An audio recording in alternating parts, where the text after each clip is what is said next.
Oh, no. And how tall are you, Papa? Tell us how tall. I'm 20'5" in my stocking feet. How big are your shoes? What size do you wear? Size 902 in a triple Z. That's our Papa, the big guy.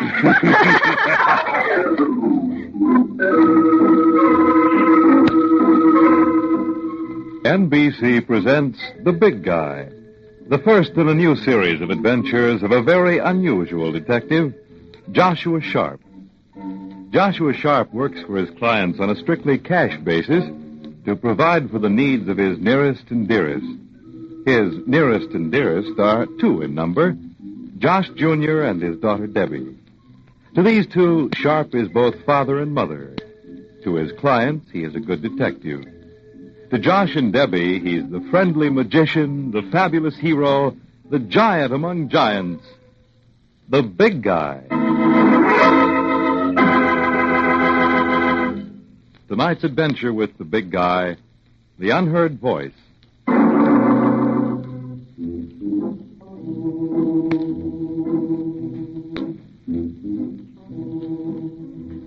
People who think that children don't fall in love just don't know children.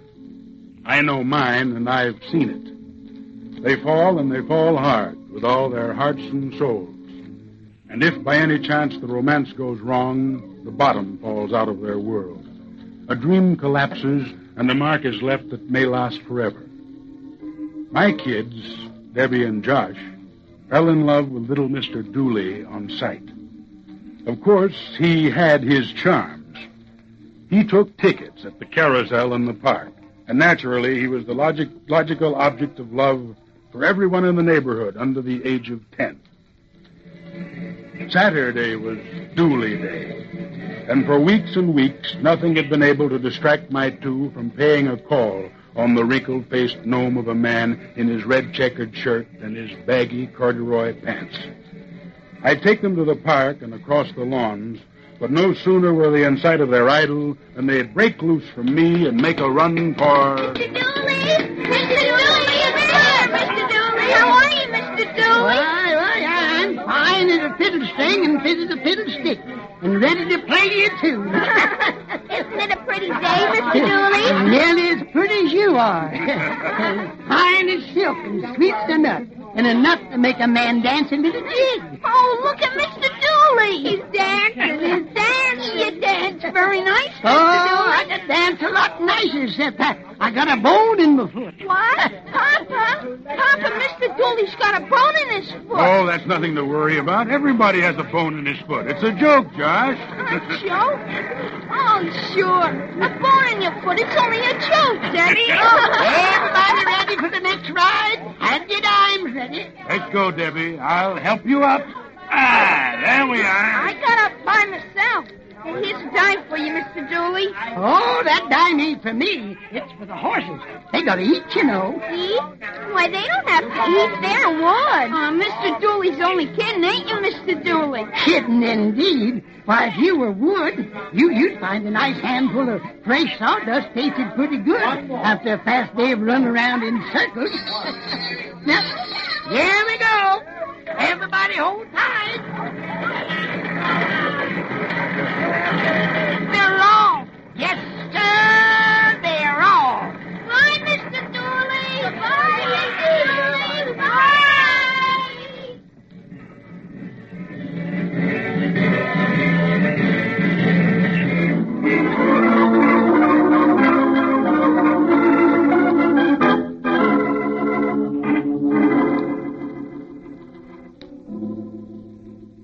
And then, one Saturday morning, tragedy struck. It was on page 2, and the lead told the story. Bond Avenue mansion robbed. Home of broker Jacob Jansen looted in his absence by a masked burglar. Butler held at gunpoint. City Detective Walsh Reynolds arrests former Jansen employee Willie Dooley. Willie Dooley, Josh and Debbie's friend at the carousel. Once I'd had to tell Josh that his puppy was dead, and he'd asked a lot of questions through his tears that neither I nor any other man could answer. Before broaching the subject of Mr. Dooley's dilemma, I thought I'd better have full details, so I took a cab down to Detective Reynolds' office at precinct headquarters.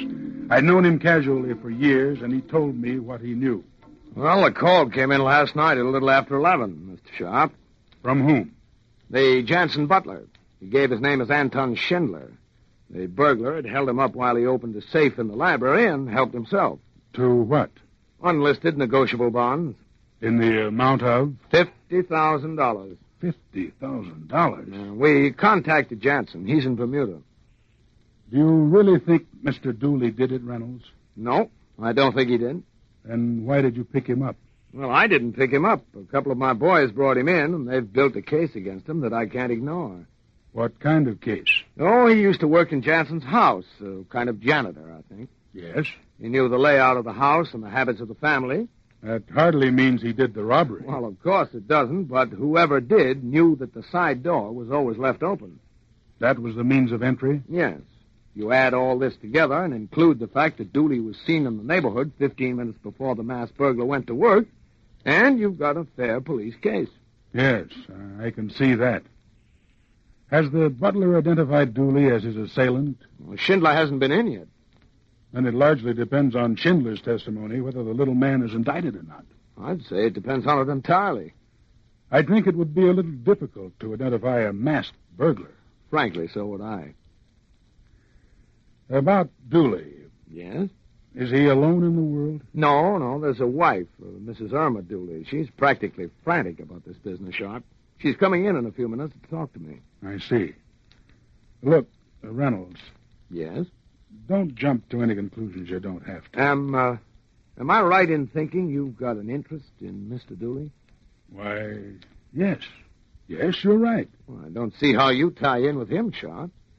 Well, you see, I've got 2 kids, and they like him. Oh. I guess you'll think I'm nuts. No, you don't have to explain. No? No. I've got kids myself. Oh, excuse me. Reynolds speaking. Sorry to butt in, but Mrs. Dooley is waiting to see you. Okay, thanks. Well, the wife is here. Then I'll be going. Sharp. Yes? Don't worry too much about Dooley. I'll do all I can for him.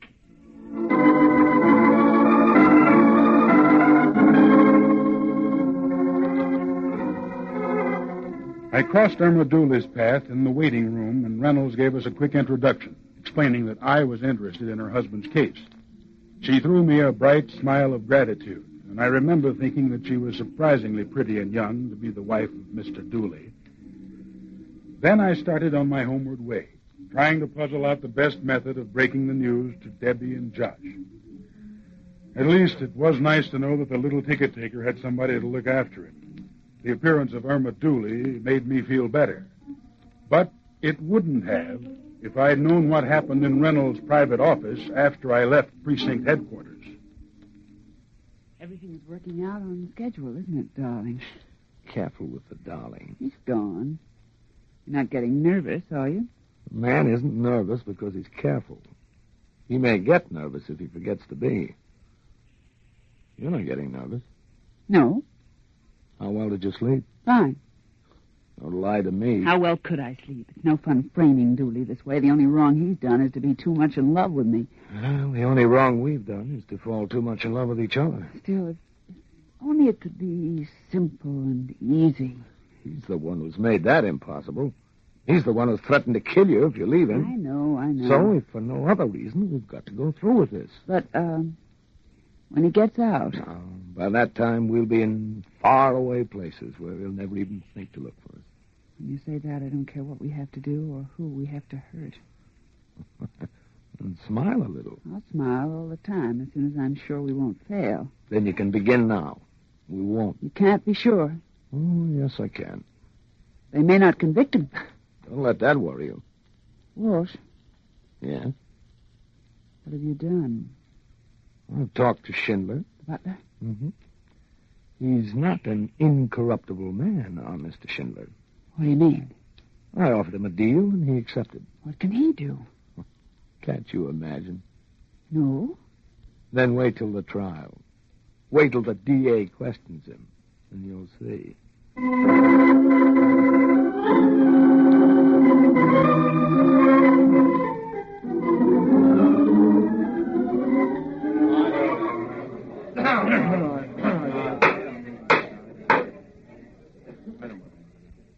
Your name is Anton Schindler, Yes, sir. and you're employed by Mr. Jacob Jansen in his home at 211 Bond Avenue. I am, sir. Very good. Now, Mr. Schindler, on the night of April 27th, an armed man entered the Jansen premises and made away with some $50,000 in negotiable bonds. That is quite correct, sir. Also, according to your testimony, the man was masked, which would make it very difficult for you to identify him. Well, sir, it seemed it would be very difficult at the time. Will you explain that remark? Gladly, sir. Up to that point, I'd never heard him speak. Who? The defendant, sir. And now that you have? It's the sort of voice one does not easily forget, sir. Are you identifying your assailant, Mr. Schindler? There is no further question in my mind, sir. He's lying! The defendant, Mr. Willie Dooley. Somebody help me!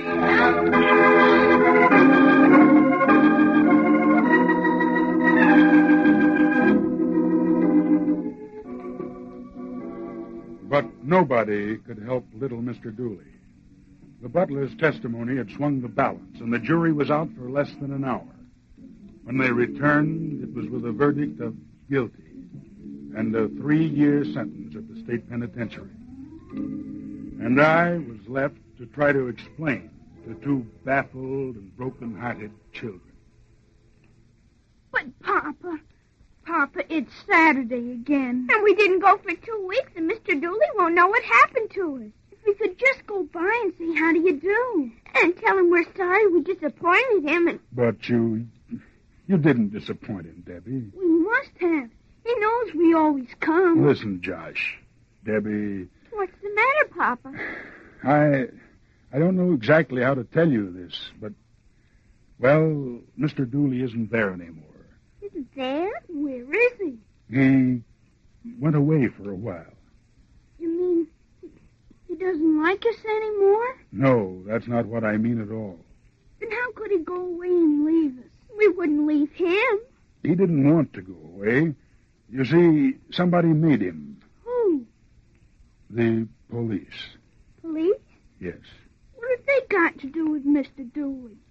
They have something to do with all of us, Josh. When's he coming back? When the police let him. Then make the police let him come back, Papa. Oh, yes, Papa. Make 'em let him come back. You can do that, can't you? You can do it, can't you, Papa?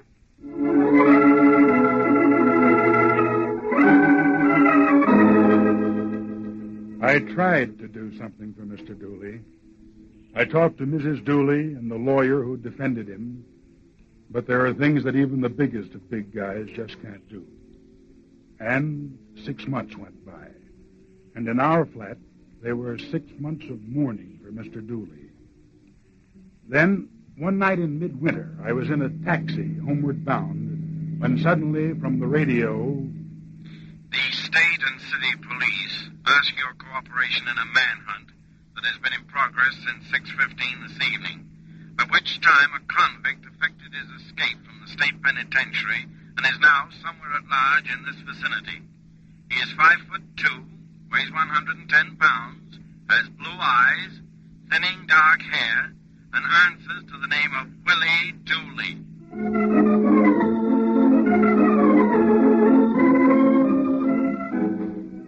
It was a relief when I got home to find the radio silent and the 2 admirers of Willie Dooley quietly absorbed in a game of parcheesi. All was quiet under our roof. The announcement had not been heard. But it had been heard under another roof, and there all was not so quiet. A woman was pacing the floor of a tower apartment in the Greystone Arms. Her name was Irma Dooley, and she stopped in her tracks when...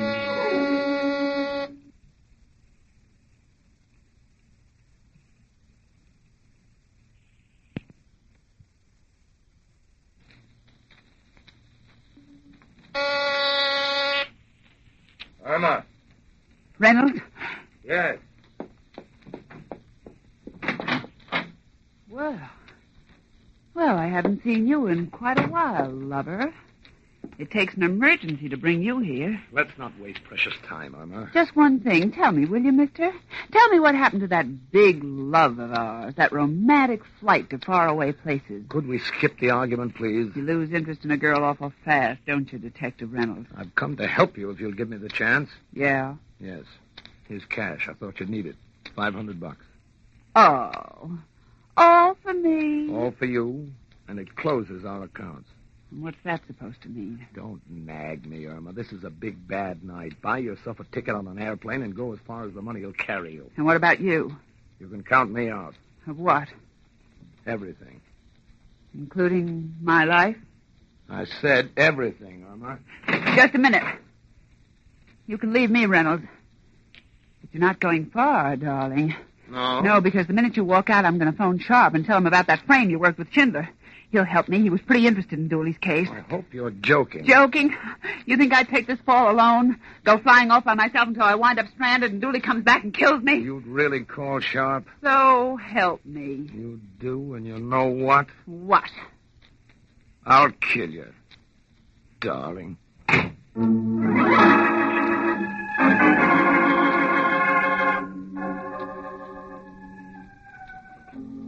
I'd given the kids their supper, told them a long story with a happy ending, and put Josh to bed.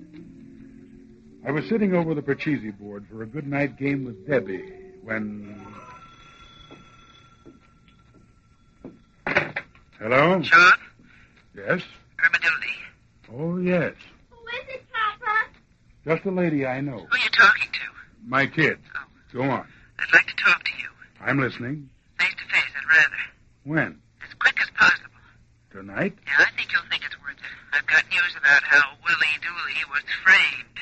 Framed? Yeah, just a minute, will you? There's somebody at the door. What was that about a frame? I'll tell you on the level. Just come over and you'll... Okay. Hold your horses, will you? Where do I come? To the Greystone Arms. What apartment? 11D. Listen.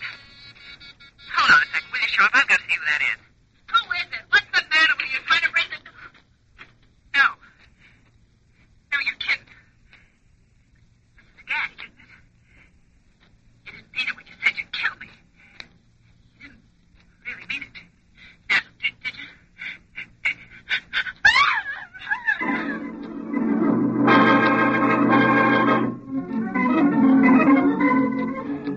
All the way over in the cab and going up in the elevator, I knew what was waiting in 11D of the Greystone Arms.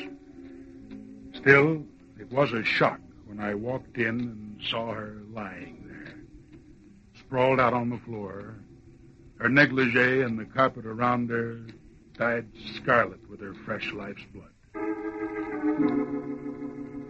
I took a look around the apartment for some clue to tie in with our phone conversation of a few minutes before. But all I could find of any interest was a wad of 10s and 20s clutched tightly in the corpse's hand. I pried it loose. I had riffled through it and discovered that it amounted to exactly $500 when, from the open door behind me, I heard...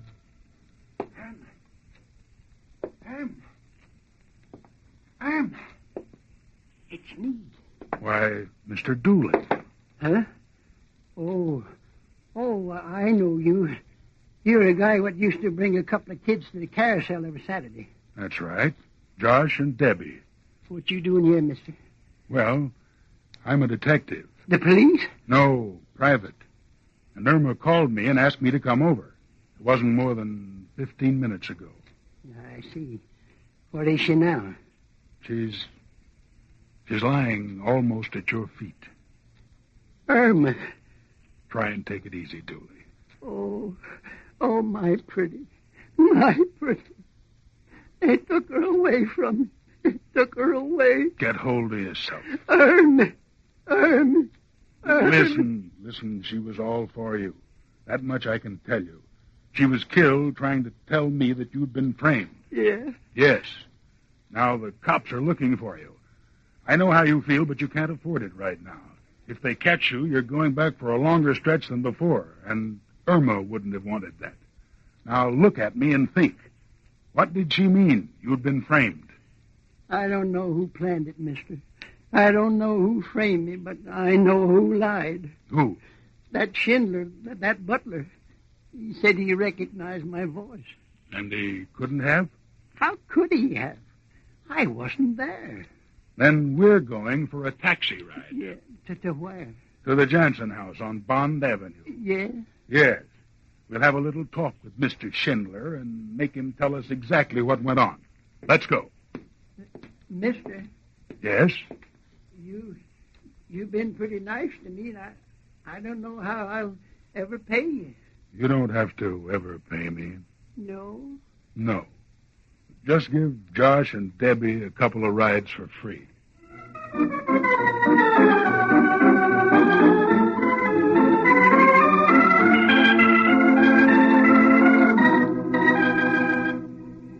Schindler answered the door at the Bond Avenue mansion. He was sorry, but Mr. Jansen was in Nassau this time, and he couldn't admit us. Then the light from a passing car fell on Dooley standing behind me, and Schindler stepped back, the blood draining from his face. He was terrified that Dooley meant to kill him on the spot, and I did nothing to alter that impression. In fact, I aided and abetted it every way I could.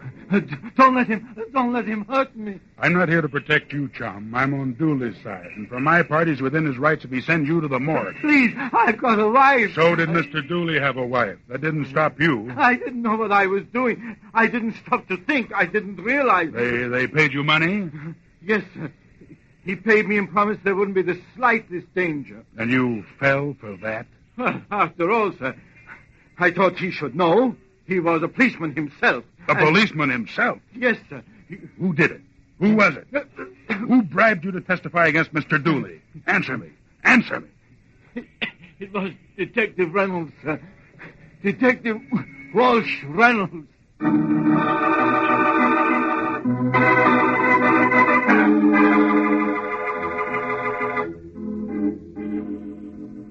If he had said Methuselah or a man from Mars, I couldn't have been more surprised. Then I went into action. To Dooley, I gave my gun and told him to lie low in the mansion and keep Schindler prisoner. Then I went out and found a phone booth. The desk sergeant on night duty told me I could probably find Reynolds in his rooms at 64 Dawson Street. And, as a matter of fact, I did. The door was open, and I walked in. He was sitting at a desk in the glare of a reading lamp. I want to talk a few things over with you, Reynolds. You remember the morning after Willie Dooley was arrested? Don't sit there looking at me like that. Answer my question. Reynolds.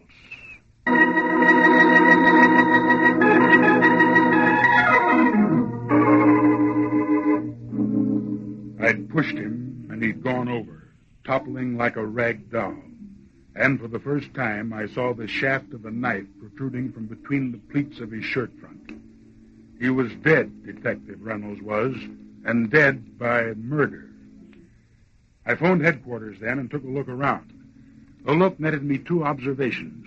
One, the room was topsy-turvy, and I had the feeling that somebody had given it a going-over in the last few hours.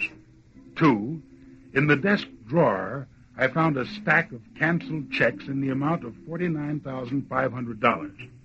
Then I added it to the $500 I'd found in Irma Dooley's hand, got a quick total of $50,000, and the light broke over me.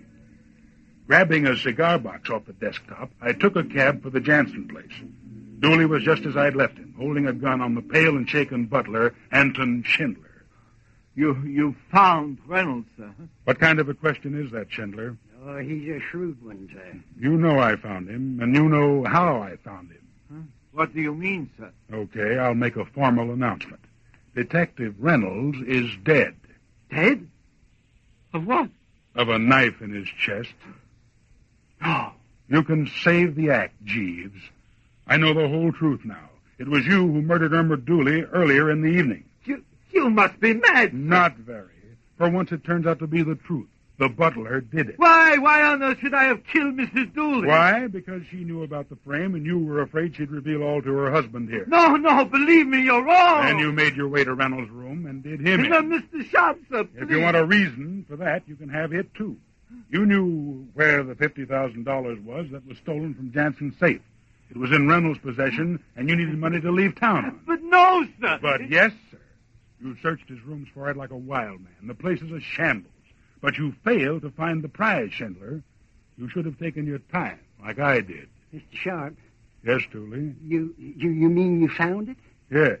Here it is in this cigar box. Must have been a good hiding place because everybody overlooked it. Is it all there? $50,000 in negotiable bonds. Mr. Sharp, sir? Yes, Dooley. I'll take that cigar box now. How's that, Dooley? You've got the cigar box, and I've got your gun. So give me that money of mine, or I'll put a bullet in you with your gun. Money of yours? I think you heard what I said. How's it yours? By right of theft, Dooley? I don't go for big words, but I kill easy. Yes, so I've noticed. You killed Irma easy. But then you don't think that I know you didn't kill her, Schindler. It turns out that Mr. Dooley here was the burglar after all. He entrusted the bonds to his wife to hold for him, but she wasn't to be trusted, and she double-crossed him with the aid of a swine named Reynolds. I said I'd take that cigar box, mister. He came out of prison tonight, and because he'd gotten wind of her affair with the cop, he killed her. Then he went to the cop's house, killed him, and looked for the bonds, but he found nothing. Nothing but trouble. Not too much. Give me that box. Here, take it. You're welcome to it, Dooley. It's all yours. And it's all I want. A lot of money and you get through life. No money and you wind up in the carousel. Listen to the jabber of a bunch of kids and going out of your mind. What about kids? For 8 months I was stuck in that job with brats in my hair and brats underfoot. How are you, Mr. Dooley? Mr. Dooley, how do you do? I thought you liked kids. That I believed at least. Oh, you did you? Well, I hate them. Every one of them. Every single soul of them. Breath and body. That's why I stole this. To get away from that job. To get far away. Mr. Dooley. Yes? You won't get far on what's in that cigar box. Why not? Open it. Open it? Go ahead. You liar. You dirty liar. It's empty. It's empty. That was a trick. Call it a strategy. I knew you'd come out in the open if you thought I had the $50,000. Where is it? Where's all that my money? Spent, Mr. Dooley. Spent long ago. I don't like your laugh, Mr. Sharp. And you ain't safe. You think you might be. I'm a little sore now. And I've got a gun to use. Look out, Mr. Sharp. Stand still. Everybody's had their laugh with little Mr. Dooley. Little Mr. Dooley. And then little Mr. Dooley aims a gun and pulls the trigger. And little Mr. Dooley's bigger than all of them. You can hand it over now, Dooley.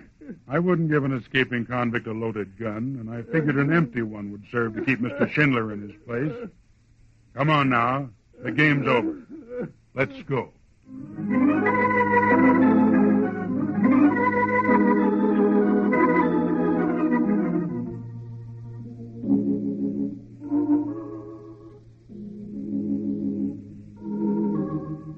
I took him down to headquarters and had him booked for murder.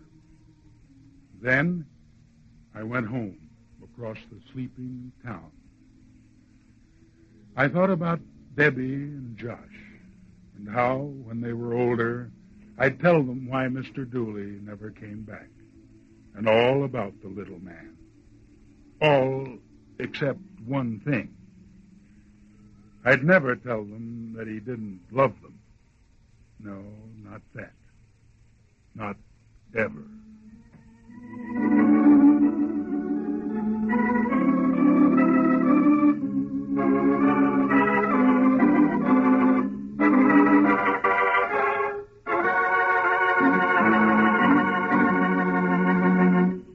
The National Broadcasting Company has presented The Adventures of the Big Guy, played by Henry Calvin. Joshua Sharp, detective, works for his clients on a strictly cash basis to provide for the needs of his nearest and dearest, Josh Jr. and Debbie. To them, he's the friendly magician, the fabulous hero, the giant among giants, the Big Guy.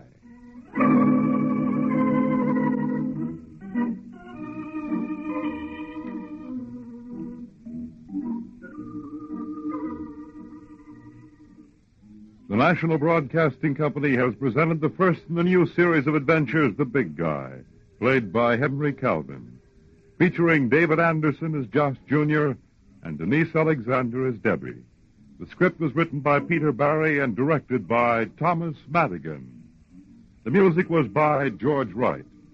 Others in the cast were Joan Alexander, Roy Fant, and Everett Sloan. Your announcer, Fred Collins. Tonight, hear Phil Harris, Sam Spade, and Petticoat Fever on NBC.